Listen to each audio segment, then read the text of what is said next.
Gereja Katolik sejagat pada hari ini merayakan pesta Santo Filipus dan Yakobus Muda, Rasul. Filipus Rasul yang berasal dari Betsaida di Galilea adalah seorang murid Yohanes Pemandi. Ketika Yohanes memperkenalkan Yesus sebagai anak domba Allah, Filipus ada di situ. Penginjil Yohanes mengatakan bahwa Yesus memanggil Filipus menjadi muridnya sehari setelah ia memanggil Petrus dan Andreas. Kita bisa melihat dalam Injil Yohanes bab 1 ayat 35 hingga 51. Meskipun tidak banyak berita tentang dia sesudah kenaikan Yesus, diketahui bahwa Filipus mewartakan Injil di Frigia, sebuah kota tua di Asia Kecil. Clemens dari Alexandria mengatakan bahwa Filipus menderita penganiayaan hebat dan disalibkan dengan kepala di bawah, sebagaimana dialami Santo Petrus di Roma pada masa pemerintahan Kaisar Domitianus. Injil Matius, Markus, dan Lukas memasukkan Filipus dalam daftar para rasul sebagai nomor 5 setelah Petrus, Andreas, Yakobus, dan Yohanes. Wataknya yang spontan tanpa ragu-ragu terlihat jelas dalam lukisan Injil Yohanes. Ia tanpa ragu-ragu mengikuti Yesus tak kala menerima seruan panggilan Yesus. Keyakinannya tentang kedudukan Yesus sebagai Mesias yang dinantikan Israel dinyatakan jelas kepada Nathanael. Kami telah menemukan dia yang disebut oleh Musa dalam kitab Taurat dan oleh para nabi, yaitu Yesus anak Yusuf dari Nazaret. Pada peristiwa perbanyakan roti untuk 5.000 orang, Filipus dengan spontan menjawab Yesus, "Roti seharga 200 dinar tidak akan cukup untuk mereka ini, sekalipun masing-masing mendapat sepotong kecil saja." Sebuah cerita yang berhubungan dengan kehidupan Filipus sesudah kenaikan Yesus disajikan oleh Eusebius dan penulis Kristen purba lainnya.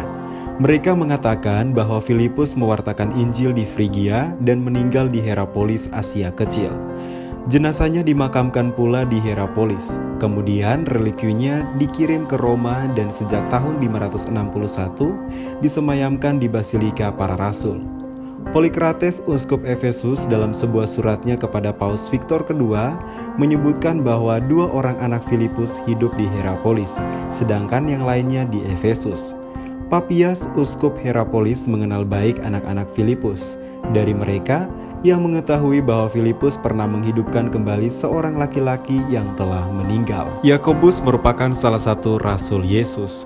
Ia disebut Yakobus Muda untuk membedakan dia dari Yakobus tua yang sudah lebih dahulu menjadi rasul. Ia dikenal sebagai anak Alfeus dari saudara sepupu Yesus.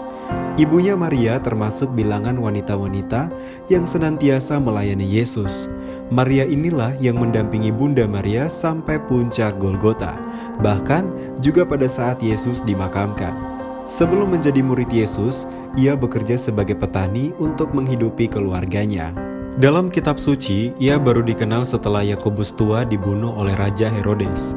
Ketika para rasul terpencar untuk mewartakan peristiwa kebangkitan Tuhan, dan Petrus mengungsi keluar dari Yerusalem, Yakobus ini tetap tinggal di Yerusalem. Ia kemudian menjadi uskup Yerusalem yang pertama.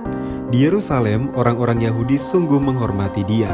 Dia diberi julukan oleh orang-orang Yahudi sebagai yang adil, karena mengetahui segala hukum Yahudi dan dia sendiri tetap patuh pada hukum Taurat Musa. Meskipun demikian, sebagai seorang rasul dan uskup, ia sangat menjunjung tinggi segala hukum Kristiani dan tidak berkeberatan kalau orang-orang Kristen bukan keturunan Yahudi dibebaskan dari tuntutan hukum Taurat, terutama kewajiban sunat.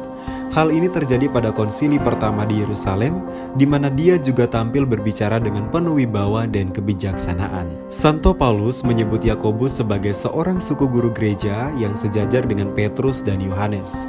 Galatia bab 2 ayat 9. Dalam masa kepemimpinannya sebagai uskup Yerusalem, ia berhasil mempertobatkan banyak orang Yahudi di Palestina.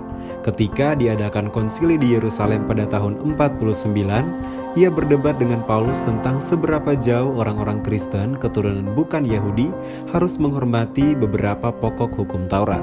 Karena ulah beberapa kawan Yakobus timbullah keonaran di Antiokhia melawan Paulus. Namun kedua rasul ini bersahabat karib. Ketika Paulus tiba di Yerusalem, Yakobuslah yang menasihatkan agar Paulus pergi ke Bait Allah untuk mentahirkan diri dan memberi persembahan. Paulus kemudian menuruti nasihat Yakobus, tetapi ia ditangkap dan diseret ke hadapan pengadilan.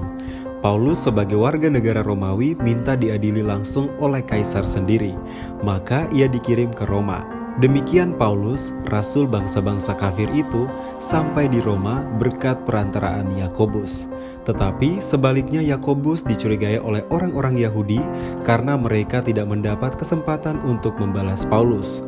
Karena itu, beberapa tahun kemudian Yakobus ditangkap, dilemparkan dari menara Bait Allah, lalu dirajam hingga mati pada tahun 62. Menurut seorang sejarawan Hegisippus, Rasul Yakobus menghayati suatu cara hidup yang amat keras, antara lain tidak makan daging dan minum anggur.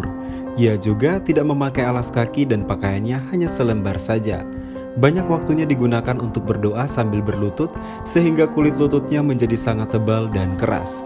Surat-suratnya yang lebih menonjolkan perwujudan cinta kasih kepada sesama, terutama yang miskin dan melarat, dimasukkan dalam kanon kitab suci.